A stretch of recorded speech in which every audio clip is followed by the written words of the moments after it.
சாத்தானை குறித்து 2 தவறுகளை அநேகர் செய்கின்றார்கள்.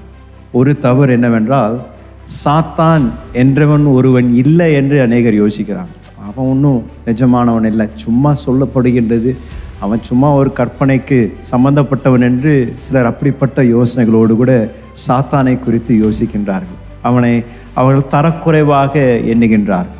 இன்னொரு தவறான ஒரு மனப்பான்மை என்னவென்றால், அவனை தான் எல்லாத்துக்கும் பழி சுமப்பது, சாத்தான் மேலே ரொம்ப ஓவராக எல்லாவற்றையும் சிந்திப்பது, எல்லாம் வாழ்க்கையில் எந்த ஒரு பிரச்சனை வந்தாலும் அது சாத்தான் தான் சொல்லி ஒரு பக்கம் அவனை குறித்து தரக்குறைவாக நினைப்பது, இன்னொரு பக்கம் அவன் தான் எல்லாத்துக்கும் காரணம் என்று யோசிப்பது.